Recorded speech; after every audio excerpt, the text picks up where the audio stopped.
नमस्ते। हर हर महादेव। दोस्तों, आप सभी का टाइमलेस टैरो 6666 में एक बार फिर से मैं बहुत बहुत स्वागत करता हूं। कैसे हैं आप सब? आई होप आप सभी बहुत अच्छे होंगे, स्वस्थ होंगे, मस्त होंगे। भोलेनाथ की कृपा सदैव आप और आपके परिवार पे बनी रहे, मैं यही प्रार्थना करता हूं।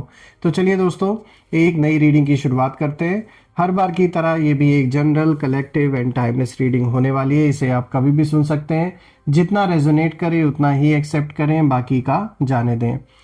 तो चलिए इस रीडिंग की शुरुआत करते हैं। रीडिंग को शुरू करने से पहले दोस्तों एक छोटी सी हीलिंग आप सभी लोगों के लिए।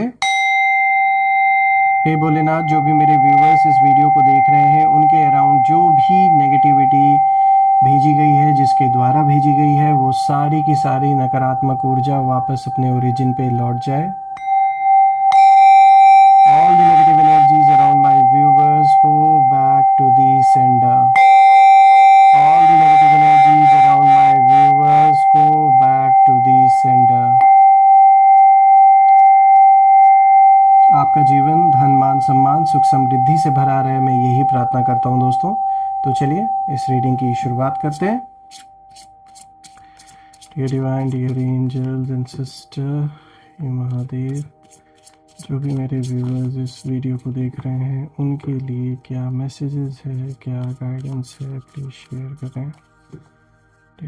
डियर एंजल्स एंड सिस्टर, ये भोलेनाथ, जो भी मेरे व्यूअर्स इस वीडियो को देख रहे हैं उनके लिए क्या मैसेजेस है, क्या गाइडेंस है, प्लीज़ शेयर करें। चलिए देखते हैं। First card of the day दोस्तों, देखिए यहाँ पे बैटल का कार्ड आया है। Okay, let's see. Second card of the day is anomaly. Third card of the day is curiosity. और आज का जो fourth and the last card है यहाँ पे इनसाइट का है। चलिए थोड़ा सा कार्ड्स को एडजस्ट कर देता हूँ ताकि आपको हर एक कार्ड विजिबल हो प्रॉपरली। आई होप क्लियर होगा। थोड़ा सा नीचे कर देता हूँ, रोशनी की वजह से शायद आपको मैसेज यहाँ नहीं दिख रहा था। आप क्लियर है। तो दोस्तों आज का सबसे पहला कार्ड यहाँ पे देखिए बैटल का कार्ड आया है। और दोस्तों इस कार्ड में साफ दिख रहा है कि शत्रुओं के बीच ओपन बैटल इस समय चल रही है।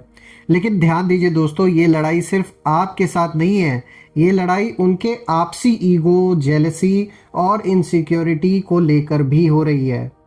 देखिए, आपके शत्रुओं ने सोचा था कि ये इंसान प्रेशर में टूट जाएगा, डर जाएगा या डर जाएंगी, पीछे हट जाएंगे आप। लेकिन दोस्तों यहाँ पर ऐसा होता हुआ दिख नहीं रहा। और मैं यह कहूँगा कि ये लोग तैयार नहीं थे दोस्तों, और आप आंधी की तरह टूट पड़े हैं। कुछ ऐसे या तो कदम आपने उठाए या फिर कुछ ऐसा ज़रूर आपके ओर से कुछ ऐसा डिसीजन लिया गया है, या आपने जो भी स्टेप्स उठाए हैं उसके वजह से ये लोग बुरी तरीके से इस समय जो प्रेशर आपके ऊपर डालना चाह रहे थे उस प्रेशर को अभी अपने ऊपर महसूस कर रहे हैं। और सबसे ज़्यादा मुझे यहाँ कॉन्फ्लिक्ट होता हुआ दिख रहा है इनके आपस में। यानी आपसे तो जो जलन और लड़ाई चल रही है वो तो चल ही रही है, लेकिन कहीं ना कहीं ये एक से ज़्यादा लोग का ग्रुप है, आपस में इनमें लड़ाई झगड़ा चल रहा है। ईगो एक दूसरे का यहाँ पे टकराव हो रहा है, ईगो का, जेलसी का, और इनसिक्योरिटी बहुत ज़्यादा है। देखिए दोस्तों, कहीं ना कहीं जो रियलिटी है वो कुछ और ही निकली। जो इन्होंने सोचा था, जो इन्होंने उम्मीद की थी, वैसा कुछ भी नहीं हुआ।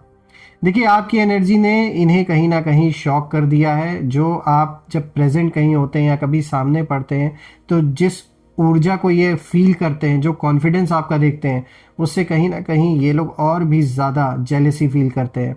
देखिए, आप चुप थे लेकिन आप वीक नहीं थे दोस्तों। आप शांत थे पर आप पावरलेस नहीं थे। बस आप वेट कर रहे थे अपने सही टाइम का, जो कि एक बहुत अच्छी स्ट्रैटेजी रही है आपकी। अभी भी बहुत अच्छे तरीके से आप आगे चल रहे हैं, ये कार्ड दिखा रहा है। क्योंकि इस समय फुल ऑन अग्रेशन की जो एनर्जी है वो निकल के आ रही है इस कार्ड की। और दोस्तों कहीं ना कहीं ये बात साबित हो रही है, और ये कार्ड भी इशारा दे रहा है कि अब जो आपके शत्रु हैं वो खुद कहीं ना कहीं कंफ्यूज्ड हैं, और वो सोच रहे हैं कि भाई कौन सही है, कौन गलत है, कौन आगे बढ़े, कौन पीछे हटे, समझ में ही नहीं आ रहा है। बहुत सी मीटिंग भी यहाँ हुई है। यहाँ मुझे कहीं ना कहीं एनर्जी फील हो रही है किसी फीमेल की। कोई यहाँ फीमेल भी इन्वॉल्व है जो इस पूरे कहानी को आपके अगेंस्ट रचने में किसी ने बहुत बड़ा रोल प्ले किया है। जो भी ये फीमेल की एनर्जियाँ निकल के आ रही है वो कोई ना कोई ऐसी हैं जिनके कारण ये सारा जो सिचुएशन ये क्रिएट हुआ है। देखिए ये कार्ड ये भी कहता है दोस्तों कि शत्रुओं की जो प्लानिंग है वो अब खुद उनके लिए जैसे एक बैटल फील्ड बन चुकी है, कि एक तो आपसे जो तनाव चल रहा था, जो झगड़े चल रहे थे वो तो चल ही रहे थे, लेकिन कहीं ना कहीं आपस में खुद के ग्रुप में जो एक इनकी फूट पड़ते हुए मुझे दिख रही है, वो भी सिर्फ और सिर्फ लालच की वजह से, पैसों को लेकर, पावर को लेकर, कौन लीड करेगा इस चीज़ को लेकर आपसी टकराव बहुत दिख रहे हैं मुझे। अब अगर हम दूसरे कार्ड को देखें दोस्तों, तो यहाँ पे जो दूसरा कार्ड आया है, यहाँ एनोमली का कार्ड आया है। और दोस्तों ये कार्ड बहुत स्पेशल है। एनोमली का मतलब होता है जो नॉर्मल नहीं है, जो क्राउड से अलग है। देखिए आप वही एनोमली हैं, यहाँ आपकी बात हो रही है। ये जो वाइट फेदर्स वाला क्रो आप देख रहे हैं इसमें, यहाँ आपकी बात हो रही है। देखिए शत्रुओं ने आपको जज किया कहीं ना कहीं पुराने पैटर्न्स के बेसिस पे, कि जिस पुराने इंसान को वो पहचानते थे या जैसे आप चीज़ों को हैंडल करते थे, इन्होंने उस बेसिस पे आपको जज किया। लेकिन आप उन रूल्स में फिट ही नहीं होते हैं दोस्तों, क्योंकि अब आप वो इंसान नहीं रह गए जो पहले बहुत इजीली मैनिपुलेट हो जाते थे या इमोशनली कोई भी अपनी अपनी बात इमोशनल कार्ड प्ले करके अपना काम निकलवा ले। तो वो चीज़ अब नहीं हो पा रहा है आपके साथ। सब कुछ उन्हें अननेचुरल इस समय लग रहा है। उन्हें लग रहा है कि कहीं कहीं ना कहीं कोई ना कोई इंटरवेंशन है, यानी आपके जो शत्रु हैं उन्हें भी ये चीज़ फील हो रहा है। दूर बैठे ये जो कौवे हैं, ये जो साइड में जो दिख रहे हैं आपको, और आप ये हैं, तो ये दूर से ही बैठ के आपको वॉच कर रहे हैं और देख रहे हैं कि यहाँ कुछ तो असाधारण है, नॉर्मल नहीं है। किसी ना किसी एनर्जी का ऐसा प्रेजेंस है जो कहीं ना कहीं आपको जैसे शील्ड की तरह आपके चारों ओर है और आपको प्रोटेक्ट कर रहे हैं इन लोगों के वार से। दोस्तों उन लोगों के लिए आप एक सवाल कहीं ना कहीं बन चुके हैं, बहुत बड़ा प्रश्न। ये यही सोच रहे हैं कि भाई ये इंसान टूट क्यों नहीं रहा, ये टूट क्यों नहीं रही हैं, इतना सहने के बाद भी ये शांत कैसे है। और दोस्तों इस कार्ड की एनर्जी साफ कहती है कि आप अनप्रेडिक्टेबल है, और यही चीज़ शत्रुओं को सबसे ज़्यादा डराती है। और आपका जो अनप्रेडिक्टेबल नेचर है ये कहीं ना कहीं बहुत लोगों के लिए एक ऐसा मिस्ट्री बन चुका है कि उन्हें समझ में नहीं आ रहा है। तो दोस्तों मैं यही कहूँगा कि आपका अनप्रेडिक्टेबल होना कहीं ना कहीं आपके फेवर में ही काम कर रहा है। तो जैसे आप जिस तरीके से इस समय संभाल रहे हैं चीज़ों को वैसे ही करिए, लेकिन यहाँ खास तौर पे थोड़ा ध्यान दीजिएगा कि ट्रस्ट बहुत सोच समझ के किसी पे करिएगा। हालांकि जो भी एक्सपीरियंसेस आपको हुए हैं उन सारे एक्सपीरियंसेस से आपने बहुत कुछ सीख लिया है, जो कि ये कार्ड दिखाता भी है। अब अगर हम बात करें दोस्तों आज का जो तीसरा कार्ड है, देखिए यहाँ पे क्यूरियोसिटी का कार्ड आया है। दोस्तों अब ना शत्रु अटैक मोड में नहीं है, अब ना ये लोग कहीं ना कहीं ऑब्जर्व कर रहे हैं, एक ऑब्जर्व मोड में जैसे आ चुके हैं ये लोग। अब जैसे पहले ना बहुत ज़्यादा अग्रेसिव, बहुत ज़्यादा अग्रेशन ये लोग दिखा रहे थे, लेकिन अब इस कार्ड को देखकर कहीं ना कहीं ये चीज़ नज़र आ रही है कि ये लोग ना अग्रेशन में नहीं है, अब उस तरीके से अग्रेसिव नहीं है ये लोग, अब आपको ऑब्जर्व कर रहे हैं। देखिए दोस्तों क्यूरियोसिटी का जो कार्ड है ये बताता है कि शत्रु आपकी लाइफ, आपकी जो मूव्स हैं और आपकी जो साइलेंस है, सब कुछ ना सीक्रेटली ये लोग नोटिस कर रहे हैं। तो अगर ये आपके आसपास रहते हैं तो बिल्कुल ये आपके हर आना जाना, कौन आ रहा है कौन जा रहा है, या आप काम क्या कर रहे हैं, हर एक चीज़ ये लोग नोटिस कर रहे हैं। अगर ये आपके बिल्कुल आसपास नहीं रहते हैं तो यहाँ किसी न किसी के थ्रू ये जैसे नज़र रख रहे हैं, या फिर आपको आपकी जो ऑनलाइन एक्टिविटीज़ है यानी जो सोशल मीडिया अकाउंट्स हैं उनके थ्रू कहीं ना कहीं आपको ट्रेस करने देखने की कोशिश कर रहे हैं। ये लोग कहीं ना कहीं दोस्तों जैसे ये जानना चाहते हैं कि आप किससे बात कर रहे हैं, कौन आपका सपोर्ट कर रहा है, या फिर आप कौन सा स्टेप लेने वाले हैं, आपके पास कौन सा हिडन सपोर्ट है। ये सब कुछ कहीं ना कहीं जानने के लिए ये पीछे लगे हुए हैं, या किसी ना किसी को इन्होंने लगा रखा है। देखिए दोस्तों यहाँ मैं ये कहूँगा, लेकिन आयरनी देखिए ना, जितना वो जानना चाहते हैं आपके बारे में उतना ही ज़्यादा कंफ्यूज्ड हो रहे हैं। तो जितनी जितनी कोशिश ये कर रहे हैं उतना ही ज़्यादा इनके अंदर और कन्फ्यूजन पैदा होता जा रहा है, क्योंकि आप एक ऐसी मिस्ट्री इनके लिए कहीं ना कहीं बन चुके हैं कि ये समझ ही नहीं पा रहे हैं।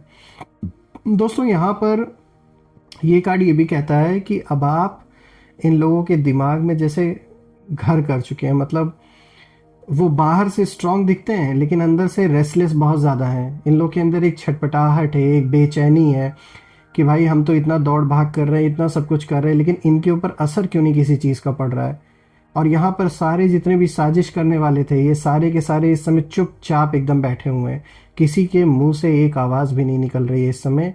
और चैलेंजेस इन्होंने कहीं ना कहीं अपने जीवन में भी इस समय ये फेस कर रहे हैं। कुछ ऐसे चैलेंजेस बन गए हैं इन लोगों के लिए कि आपसे दुश्मनी तो बहुत दूर की बात है, पहले ये सरवाइव कर लें, यही बहुत बड़ी इनके लिए अचीवमेंट होगी। अब अगर हम बात करें दोस्तों, यहाँ पे जो फोर्थ कार्ड आया है, देखिए यहाँ इनसाइड का कार्ड आया है। दोस्तों ये जो फाइनल कार्ड है ना, ये सबसे पावरफुल है मैं कहूँगा। देखिए इनसाइड का मतलब है कि सच का सडन रियलाइजेशन। देखिए अब ना शत्रुओं को धीरे धीरे समझ आ रहा है कि उन्होंने गलत इंसान से टक्कर ले ली है। उन्हें दिख रहा है कि आप सिर्फ सरवाइव नहीं कर रहे, आप ग्रो कर रहे हैं साइलेंटली, स्टेडली। और ये रियलाइजेशन उनके लिए बहुत ही पेनफुल इस समय कहीं ना कहीं बन चुका है, क्योंकि अब पीछे हटना ईगो को हर्ट करता है और बहुत ज़्यादा ईगो इन लोगों के अंदर है। ये जो भी पर्सन है बहुत ही ज़्यादा ईगोइस्टिक पर्सन है। ये अपनी गलती को एक्सेप्ट नहीं करना चाहते, ना ही पीछे हटना चाहते हैं। और आगे बढ़ना कहीं ना कहीं इनके अंदर डर पैदा करता है कि भाई झूठ के बेसिस पे इन्होंने सारी कहानी रची थी, तो आगे बढ़ने में इन्हें कहीं ना कहीं डर लग रहा है दोस्तों। तो ये वही वाली हालत है, मैं कहूँगा कि आगे कुआं पीछे खाई, वही वाला इनका इस समय हालत हो रखा है। एक ऐसी हड्डी इन्होंने निगल रही है, ना निगलते बन रही है ना उगलते बन रही है, ऐसा हो गया इनकी हालत। देखिए दोस्तों, इस कार्ड का जो फाइनल मैसेज है वो यही निकल के आ रहा है कि शत्रु अब समझ चुके हैं कि आप एक बहुत बड़े स्टॉर्म थे और वो बिना छत के खड़े थे, तो आप उड़ा ले गए इनको पूरी तरीके से। देखिए दोस्तों, आपने शोर नहीं मचाया, आपने बदला नहीं लिया, आप बस अपने सच पे कहीं ना कहीं खड़े रहे। और यही चीज़ शत्रुओं के लिए सबसे बड़ा पनिशमेंट बन गया। अब जो लड़ाई है वो बाहर नहीं दोस्तों, अब जो लड़ाई है वो उनके अंदर चल रही है। आपने कुछ प्रूव नहीं किया, फिर भी सब कहीं ना कहीं समझ गए। देखिए आप आंधी बनकर आए और शत्रु कहीं ना कहीं तैयार होना भूल गए। उन्हें ये लगा या उन्होंने अंडर एस्टिमेट कर लिया, जो भी है, या जिसने इनको जानकारी दी आपकी उसने या तो गलत इन्फॉर्मेशन दे दी इनको। तो कहीं ना कहीं आप एक ऐसे बड़े चैलेंज इनके लिए अब बन चुके हैं जिसे पार कर पाना इनके लिए बहुत बड़ा इस समय मुसीबत कहीं ना कहीं बन चुका है। तो दोस्तों आपने धैर्य रखा, अपने पेशेंस जहाँ पे दिखाना था आपने पेशेंस रखा। और सीरियसली ये हैट्स ऑफ करने वाली बात है जिस तरीके से आपने अपने आप को संभाला। या मुझे साफ दिख रहा है या फैमिली के हालात भी ऐसे बने कि कहीं ना कहीं आपने सबको इमोशनली, फाइनेंशियली, हर रूप से आपने सपोर्ट किया है। तो मैं भी ये प्रे करता हूँ ईश्वर से कि ये जो भी चैलेंज आपके जीवन में बना हुआ है, ऐसे चैलेंज आपके जीवन में सॉल्व हो जाएं। आप इस सिचुएशन से आप बाहर निकलें, जो ये एक कठिन समय कहीं ना कहीं आपके जीवन का चल रहा है। बहुत हद तक ये बीत चुका है, जो थोड़ा सा बचा हुआ है वो भी एंड होने वाला है, कहीं ना कहीं दिख रहा है। और मैं यही प्रे करता हूँ भोलेनाथ से, उनका आशीर्वाद आपके ऊपर, पूरे परिवार के ऊपर बना रहे। और कमेंट में ज़रूर लिखें दोस्तों, I claim victory, I claim abundance which you definitely deserve, and you definitely deserve a healthy wealthy life. तो मैं आप सबके लिए यही प्रे करता हूँ दोस्तों। मैं आपसे फिर से एक नई रीडिंग में दोबारा मिलूंगा, तब तक अपना और अपने परिवार का ध्यान रखें। हर हर महादेव, जय माँ काली, जय भोलेनाथ, जय माँ कामाख्या देवी की जय।